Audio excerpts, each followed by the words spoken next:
What's up guys, this is Parrish, and in previous videos I talked about why you need a pre-approval, why you need a real estate agent, but now I want to talk about what you need to do after you do all that. After you get the pre-approval, you get the real estate agent, what type of questions you should be asking yourself when you're ready to begin looking for that next property that you want to buy.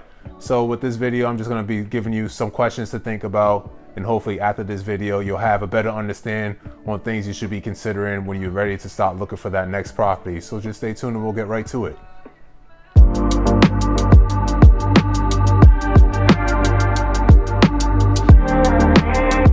The first thing you're going to want to ask yourself is, what is it exactly I can afford? How much can I afford? What is my budget? You want to understand, just because it's not just the down payment that you're going to be making at closing date. There's going to be all types of other payments potentially. There's going to be renovations.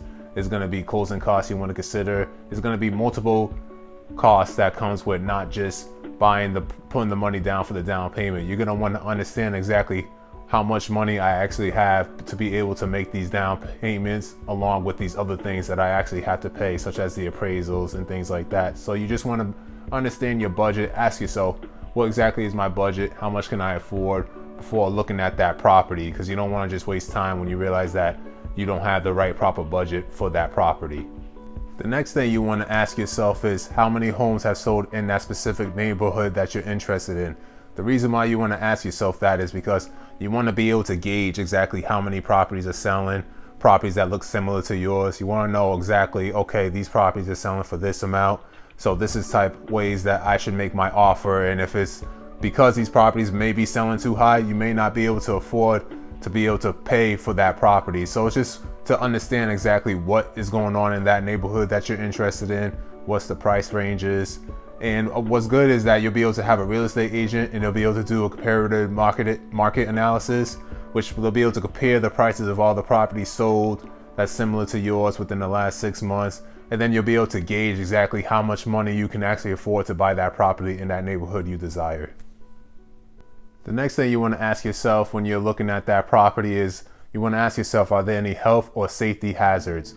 The reason why you want to ask that is because sometimes a lot of properties, they have lead in them, they have mold, they have radon. You want to just understand exactly what you're getting into, just so you can better prepare yourself for the cost that you may have to do to fix it. So let's say you get that inspector and he detects additional testing that may be required. You're going to have to pay for that. So you just want to understand that could potentially be in your budget.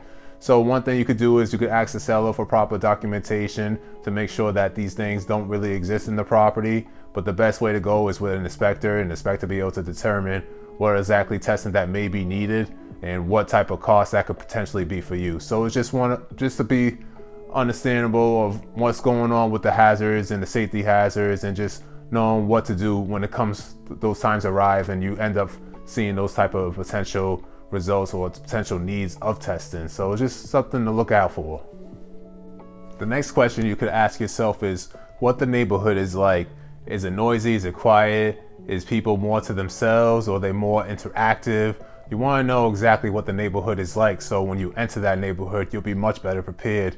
You could ask a seller's agent and they could tell you a little bit more about the neighborhood, but you don't want to rely solely on that. You want to be able to go there yourself, talk to some neighbors, and then you'll be able to get a better feel of the neighborhood. So it's just some things to consider when you're looking and you're shopping at that and you find that property that you like. You might want to just look through the neighborhood, talk to some people, just so you could get a better understanding. The next question you could ask yourself is, how is the neighborhood? You can always change the house, you can always change things you don't like within the house, but you can't change location in the neighborhood. You want to understand your neighborhood. You want to understand the crime statistics, the community amenities. You want to understand the traffic. You want to understand the rating of the schools that's around your neighborhood, because you want to be able to have all this information beforehand, so when you're making that offer, you know exactly what you're getting yourself into. You have done your research. You know the traffic. You know how much traffic it will take for you to get to work if you leave at certain times, because you did the homework, you've seen the numbers, and you can look at these numbers online. You can find out exactly what your neighborhood is around, things like that. Any type of statistics, you'll be able to understand these much better by doing that research. So just do the research. Make sure you're prepared for when you make that offer on that property. You know what's around there, you know the neighborhood, and you're much more better prepared for when you able to make that offer and get that offer approved. The next question to ask yourself is, are there any problems with the house? The seller agent is supposed to disclose any type of defects or any known defects, but what they don't know and you don't know could potentially be a problem. So you want to understand exactly what is wrong with this property potentially. The best way to do that is with an inspection. You'll be able to outline the issues, but the inspector is able to do that. They're able to detect any type of things that you may need testing or any type of defects. They're able to figure out all these things beforehand. And they also serve as a great bargaining chip, because by you placing on your offer that there's a contingency on appraisal, if the property has all these issues with them, and then they do the appraisal and it doesn't match what the full appraisal that's on your contingency for your offer, you'll be able to get out of that contract much more easier than not if you didn't have that contingency. So it serves as definitely a bargaining chip. By having that inspection, not only will you know things about the property, you'll be able to exit that property potentially if there's too many issues that you can't potentially afford and you don't want to invest more into fixing those things up. So just some things to consider. The next you want to ask yourself is my home in a flood zone or prone to natural disasters? The reason why you want to ask this is because if your home is in a federally designated flood zone, you may have to spend extra coverage for that. There's certain coverages that you have to pay depending on if your home is in a flood zone or it's in a certain area for natural disasters. So you want to know exactly where your home is, where does it rank on there, and if it's in that flood zone or if it's just somewhere outside of that. Just things you want to consider, because it's costly when it comes to paying for that additional coverage for the flood zone, and you want to just make sure it's within your budget. So there's ways to look at that. There's a flood service maps that's available online. There's different ways to find out exactly where your property is in that map or if it's in those type of zones. So there's ways to look at that. Talk to your real estate agent. They'll be able to provide much more information also. Another question you could ask yourself is, why is the seller leaving? There could be many reasons why the seller wants to leave. Maybe downsizing the house, maybe moving to a new location, maybe they're just ready to just move on from the property.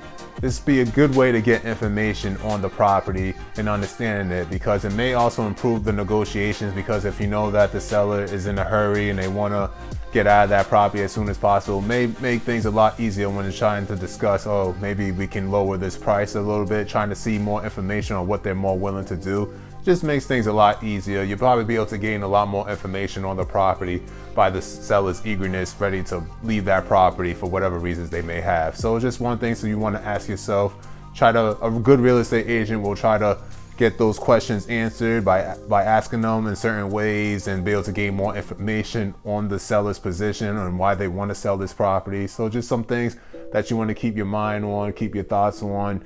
So when you're looking for that property and you find that property and you looking through it and you're asking yourself, hey, why would this seller leave this? So just some things that can help better prepare you for when the time comes. The next question and the last question that you should ask yourself is, how much will I pay in closing costs? Down payments are not the only payment that you're going to be paying on closing costs. You're going to pay for title work, title searches, administrative work, any type of lawyer fees, appraisals can be factored into there. You're going to want to know this information beforehand, before you go into buying that property, because you're going to get these estimates. You just want to know exactly how much money you actually have in your savings that will be able to pay for these type of fees that can occur once you're ready to sign the deal and you're ready to buy that property and have that property. Just things that you want to consider. A good financial loan officer will give you a closing disclosure, and it will show you some of the costs with it. Expect to pay about 2 to 5% of the sale price, and just things to consider when you're going into that property and what type of fees that you may pay, just to make things a lot more easier for yourself, because you have a better understand on your budget and what you can pay for the closing costs once you're ready to buy that property. Thanks guys, I hope this video helped and gave you a little bit more of ways to approach when you're looking for that property by asking yourself these questions and giving you more of an understanding. Okay, this is things I should be asking myself when I'm on that property search and I'm looking for that right property. These are things I should be considering. These are things I should be asking and try to get answers for them.